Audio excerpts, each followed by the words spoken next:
Hello and welcome, developers. My name is Shay, and this is another episode of Shay Develops. Today, we're going to be talking about method overriding in Java.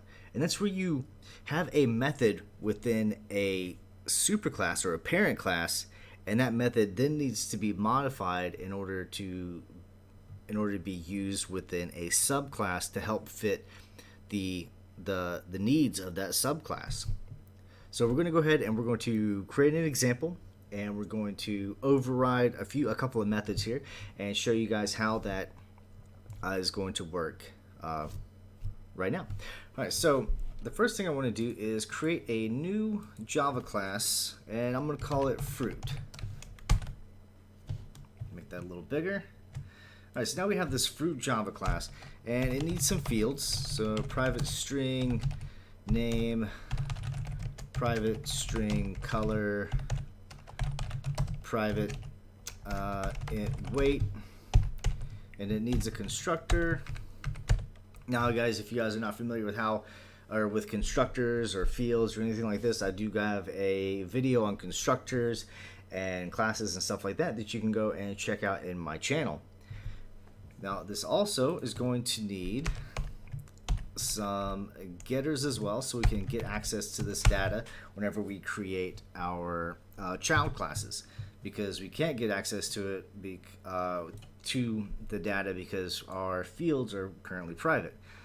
So right now, let's go ahead and create a fruit class, or a fruit object, because we already created the fruit class. We'll call it fruit equals new fruit, and we need to pass it some information. So we'll call this a fruit. The color will be red, and it'll weigh 1. All right, so the quickest way to get into overriding methods is overriding the toString method, because right now, if we output fruit, like this, it's going to automatically go to our toString method, and it's going to print the address in the heap to where this data is actually stored, and it's not actually going to output any data. So we can go ahead and do this, run it, and you'll see that here in just a second.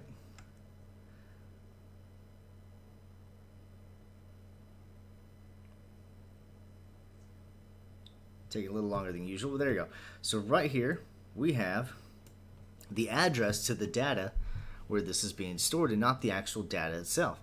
So how would we maybe want to output the data rather than coming out here and creating our own strings that say fruit.getColor or fruit.getName or whatever like this? We want to print out like a whole bunch of information on the data that we are creating. Well, we could override the toString method and create our own functionality. So let's go down here and override our toString method. So that's Alt Insert to bring up my command of code generation tools.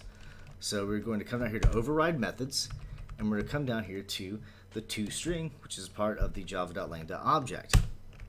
Now, it's returning the super.toString because the superclass of any class that you're creating is going to be the object class, or at least at the highest level. So we're going to go ahead and erase basically all of this, but we do need to keep the string part here because we're returning a string, and that is one of the definitions as far as overriding a method is you can't change what the values being returned. Otherwise, you're changing the method signature, and now you're getting into method overloading and not method overriding. So we're going to override though, and also notice that we have the @override symbol here that tells the JVM that we are overriding the method and to make sure that it's pulling the correct method. So we're going to go ahead and return a string, but we're going to build our string right here. So say we want to say what the fruit is, what color it is, and how much it weighs. So let's do this.name is the color of this.color and weighs this dot weight.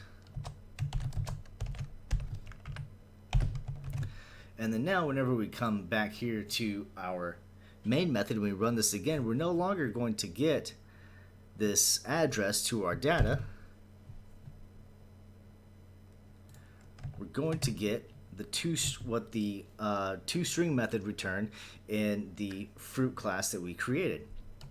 So we got fruit is the color of red and weighs 1. So I know that's not super helpful, but hopefully you guys are getting the point. That's how we just overridden the method to instead go from printing out the address to actually printing out something a bit more useful. So let's continue this on and let's create a new Java class, and we'll call it Apple. And what we want to do is we want to extend our fruit class because an apple is a fruit. So it's giving all the functionality that we have within the fruit class, it's passing it on to the apple class. But the apple class needs a little bit more information, right? So like we need like what kind of apple type it is. So we could do private string type. And that way it could be like a Granny Smith or an Envy apple or whatever other apples are currently out there. So, but we're still getting this error up here, and that's because we need to create a constructor that uses its parent class, the superclass. So we'll do that with Alt Insert, and we're going to come over here to constructor. And now, right now, you only see it says of type string, but whenever we create the class, it's also going to use the fields from its parent class as well. And you'll see that right here with the super keyword. Now we could go in and override another method, or override the toString method again if we wanted to, which we can. We can go ahead and do that. Override methods toString, and then instead of there, let's go ahead and just copy this right here. You'll notice we're getting some errors here. We're going to fix those in just a second, but we don't necessarily need, let's see here, we'll do super dot name. There we go. We had to, oh wait, oh I'm sorry, it's not super dot name, it is super dot get name, because we want to call the getter from our method, because we don't have access to the fields of our parent method because those are set to private, and that's called access modifiers, and we'll create another video on those in the near future. So do super.getName, super.getColor, and super.getWeight. Right, and then now we've overridden the same. It's still outprinting the exact same information, but we could modify this a bit further.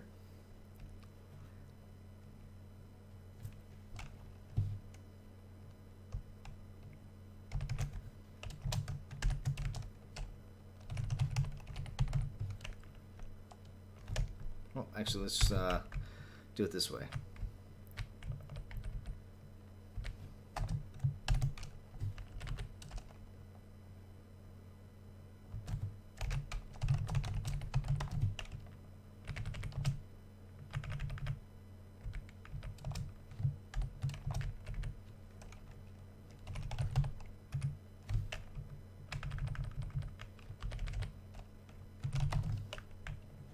Alright, so now we've made some modifications to our overridden toString method that will output it whenever we go to the main and we create, say we don't need this to be fruit anymore. We could just change this to apple.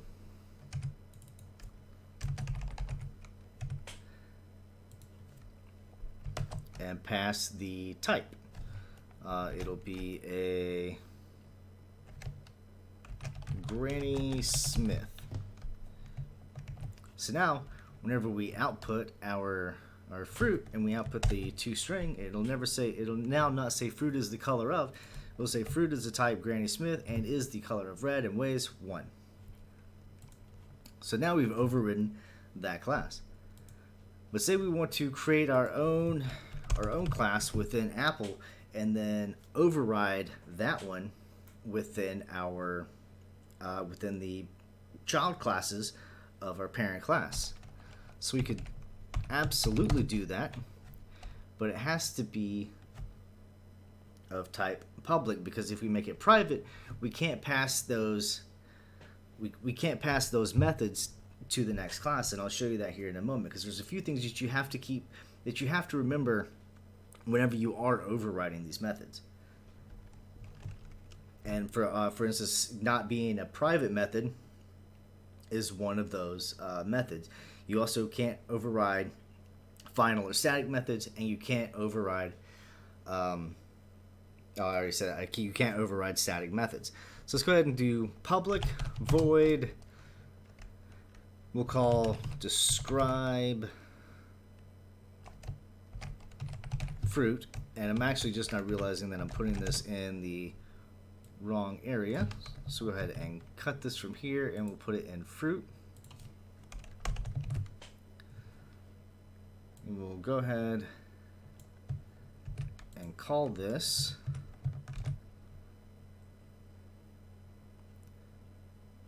and it's returning something that doesn't like that. So we're going to do s out.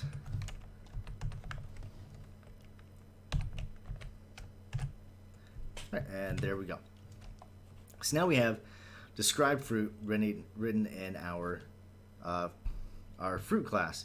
And if we come over here to main, we could do fruit dot describe fruit and run it directly from wait, hold on, I'm gonna get an error here. We're print lining within a print line, so that is why that is not working as I thought it might. Okay, so I can run this describe fruit method from my Apple class, which is the parent of, or I'm sorry, from the fruit class, which is the parent of my Apple class, and it works just fine. It'll use the data that it has. It says fruit is the color of red and weighs 1, which if we go back to our fruit class and we says describe fruit, which is right here, it says fruit is the color of red and weighs 1, which is completely accurate. But now I want to override describe fruit because I need it to be a bit more descriptive if I have different types of fruit. Because what if I do like a banana, and a banana has a peel and it has little tiny seeds that are edible, versus an apple that has slightly larger seeds that you don't necessarily want to eat. So we can do that by alt insert to bring up my code generator again, so I don't have to write all this out. I can go down to override methods, and I can now go down to override describe fruit. And now if I kept it the way it is, super.describe fruit, it would just output the exact same information that we currently already have. But we don't necessarily want to do that. So let's at least copy this line here.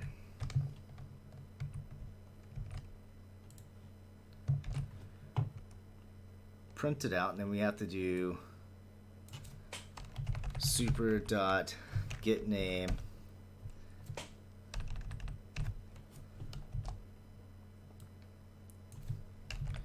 super.getColor and super.getWeight.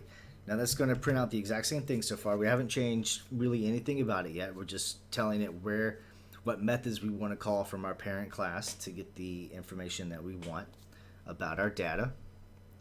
Let's go ahead and erase some of these excess lines here though. Okay. So now let's update this. We're just going to put describe fruit. So that way you guys know that where we were going to be, or where it's actually being printed from, is going to be from our Apple class and no longer from our fruit class, because we're overriding it, because we're creating an apple object from the apple class. Now, if we were to create a fruit class,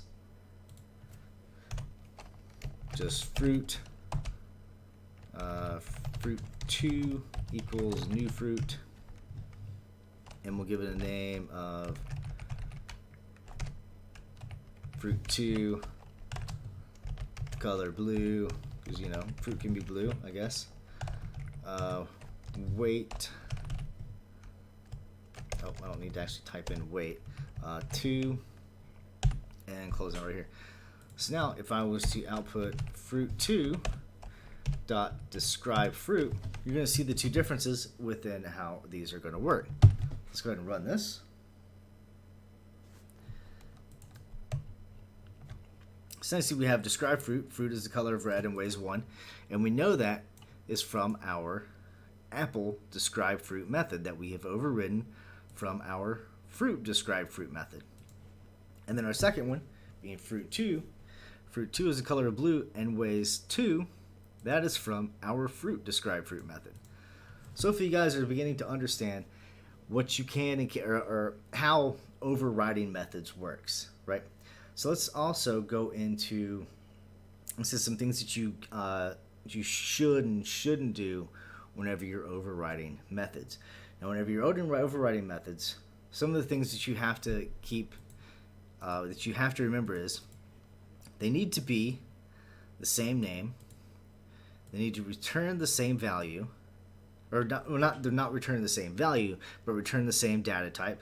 So if I wanted to output a string here, I wouldn't necessarily be overriding this method anymore. I would be what's called overloading the method. So you see now we have an error here. It says describe fruit clashes with the describe fruit from the method that is being override, and it's attempting to use an incompatible return type. So it doesn't like that. So just keep in mind that you cannot change the return type of the method that you're trying to override. Let's go ahead and put all that back to where it was. And then now let's try and make this method private, which is totally fine. There's nothing wrong with that.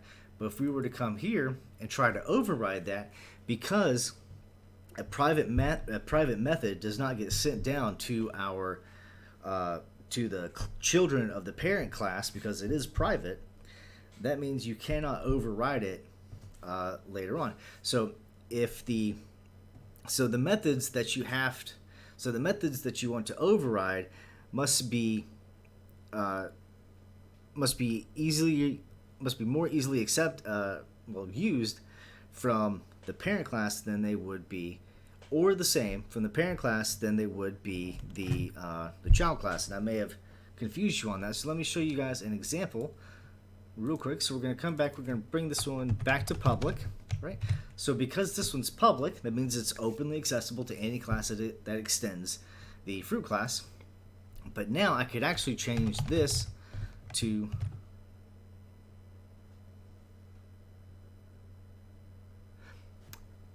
well, that's interesting. Apparently you cannot, and I apparently put my foot in my mouth just a little bit, but you cannot change or assign a weaker access privilege whenever you're overriding. So that would be something that you want to keep in mind, that does not work.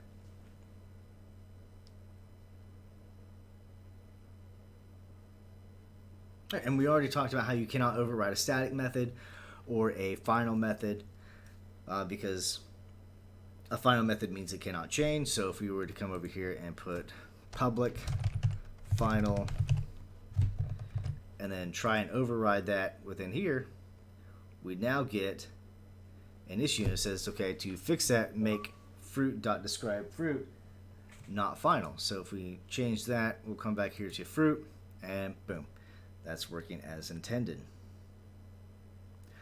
Alright, so hopefully you guys learned something. I'm really sorry about that mistake from earlier about the access modifiers, private and public. But I really hope you guys got some education out of this. Hit that like, comment, subscribe button. Tell me what you're working on. Tell me what you're struggling with. See how I can help you guys. Tell me what kind of videos you would like to see me create. If you want to make something a bit more, if you want me to build something a bit more in depth as far as like an actual functioning program, which I will be creating those in the future.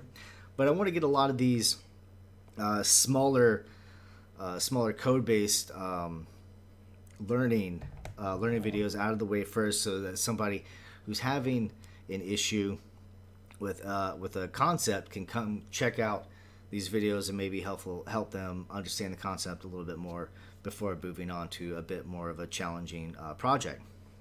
But you guys are awesome. Keep learning. I will see you guys in another video real soon. Y'all take care. Peace.